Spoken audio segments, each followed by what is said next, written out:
Você sabe qual foi o primeiro jornal do Brasil? Se você tem interesse nesse tema, fique aí nesse vídeo. Meu nome é Alexandre Nonato e eu sou jornalista. Bom, esse é um assunto curioso porque se você pesquisou um pouco aí no Google ou em alguns livros de história, você pode ter encontrado autores falando coisas diferentes. Então, alguns falando que o primeiro jornal foi o Correio Brasiliense e outros falando que foi a Gazeta do Rio de Janeiro. Na verdade, os dois estão corretos porque depende do parâmetro que você coloca para dizer qual foi o primeiro. Então, utilizando o parâmetro cronológico, o Correio Brasiliense foi o primeiro. Ambos nasceram em 1808, mas por diferença de meses, o Correio Brasiliense veio antes. Só que ele era produzido em Londres, porque o jornalista responsável, Hipólito José da Costa, era perseguido politicamente, então ele não podia produzir esse jornal em Portugal e muito menos no Brasil. Agora, a Gazeta do Rio de Janeiro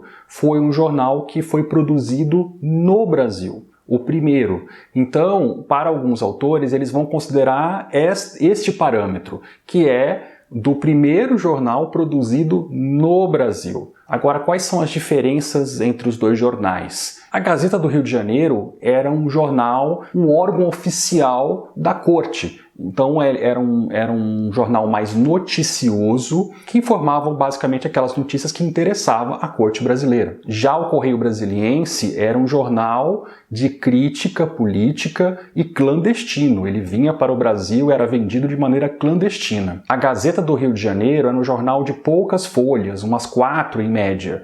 Já o Correio Brasiliense tinha umas 100 folhas no total, era praticamente um livro. Era um estudo que era feito sobre a política brasileira daquele momento. Então, assim, o preço da Gazeta era mais baixo comparado ao do Correio Brasiliense, que tinha um custo mais alto. A periodicidade do Correio Brasiliense era mensal, era mais extenso o jornal, mais difícil de se fazer. Já a Gazeta do Rio de Janeiro era de periodicidade semanal, ou seja, então eram um jornal da situação, que era a corte brasileira, e outro jornal da oposição, que fazia críticas à política vigente naquele momento. Para você que tem interesse em saber um pouco mais sobre esse tema, eu recomendo 2 livros excelentes.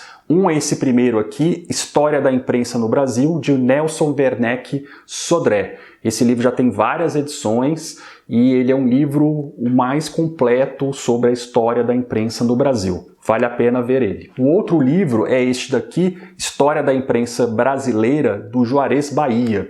Esse livro também ele é fora de série, né? Ele é um livro que tem uma linguagem, a meu ver, mais acessível e um livro também muito bom. Ok, pessoal? Então, se você gostou desse vídeo, dê um like. Se você ainda não é inscrito, se inscreva nesse canal e até a próxima. Obrigado!